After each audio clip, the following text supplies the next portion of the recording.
But People First England, though we started since last year. So with my colleague Kalia, and I'm based in Kent, which we had a tough election with Nigel Farage. Yes, yeah. Didn't want him on my doorstep. It was too close to me. And then Kalia had the former Minister of Disability at the time, because she was from the Wirral. So, here we are.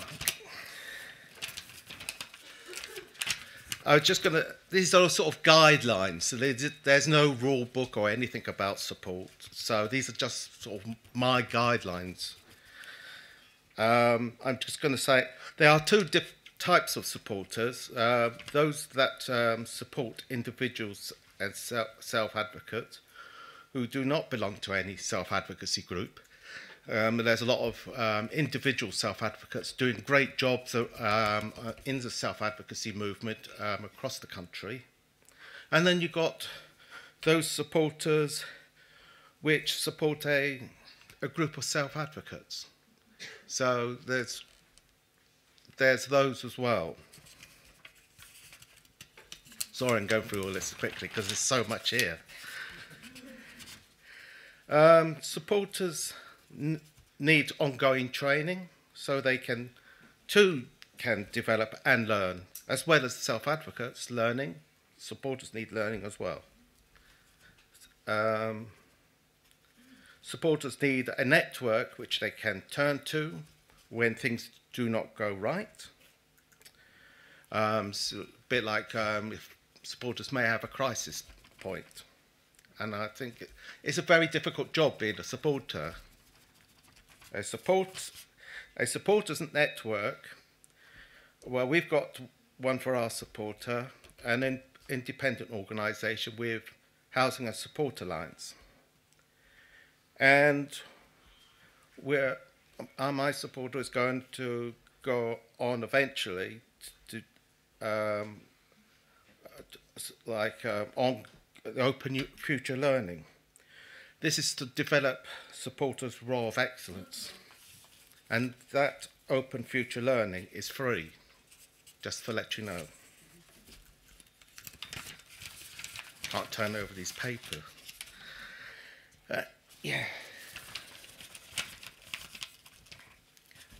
My hands are not as steady as they used to be.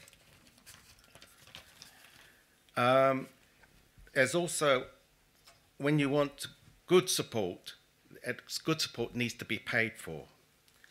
My support comes through access to work, as I am employed.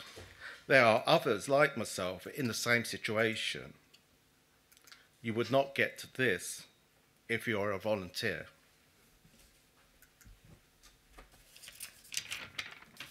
Supporters need to be sure they can commit enough time before agreeing to do the job.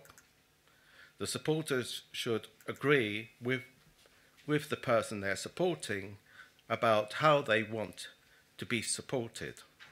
They should make sure the person they are supporting is happy with the support they are giving. If they are not, they should make the changes necessary. If problems come up, people should always communicate directly with their supporter to try and work things out. Supporters are people too, and should be given a chance to learn, grow, and change. Supporters should let people they support try things for themselves first, and then help if they need it. Supporters can act to remind the person about something the person has forgotten. If there is any need to complain about anything, anyone, including supporters, should follow the complaints procedure. This starts whenever possible with talking to the person involved rather than talking about it to others. In meetings, the supporters should make sure that the person they support understands what is being talked about. If it is complicated, the supporter should ask for time for things to be explained. It is important for people to have the same person supporting them at all meetings they attend. Supporters will sometimes be asked to facilitate group activities. Supporters should make sure that they have, and the person they support go to the meetings well prepared.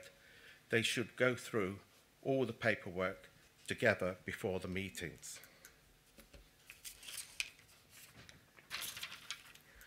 The supporter should help individual members of the self-advocacy group and the group as a whole to learn about self-advocacy.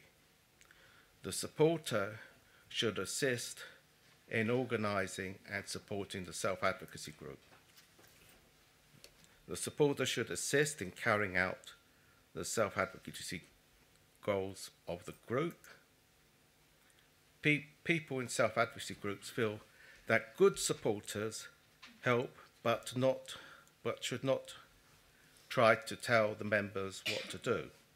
Supporters should let them make their own mistakes to encourage them to grow and take responsibility for what they are doing. Supporters should help self-advocates when they need it, but not too much. Supporters should let self-advocates talk and run the meetings. Self-advocacy group members should be responsible for training their supporter on how to be a supporter. Group members may make up a contract on what the supporter is supposed to do. The group and members should sign the contract. The supporter and the group members should follow through on the contract. A committee may be started and meet regularly to talk about what the supporter is doing. And well, I've come to right at the end. But I do think there's need to be a supporters network, and as I say, that they can get more training for. And so it should be an independent organisation, and it's a chance for getting supporters into organised groups which can't afford a self-advocacy supporter. So, is there questions that people can ask? In the next few years, self-advocacy groups need to be more self-sufficient and able to get more funding in that way. Because at the moment, local authorities, sadly, it's not like the old days, the good old days, when you could get funding from your local authority. It's important you now have to have a business plan. So you have to start being business-minded. There is training out there for getting business people to come in and actually help you develop business plans. Hi, I'm David Whittle from Paris People First. You saying about this thing about finances, we get the big lottery involved. Why not get them involved with you? Can you do that? Yeah, that's one way. A lot of it is you have to sort of be registered as a charity, a lot of the things. But there's a lot of groups, self-advocacy groups, which are not registered as a charity. There's a lot of small groups, and they need some funding from some other source. you could. That's one way of actually thinking about. But social enterprise, charitable, registered as a charity. Everyone's a bit. Every group is doing their own bit.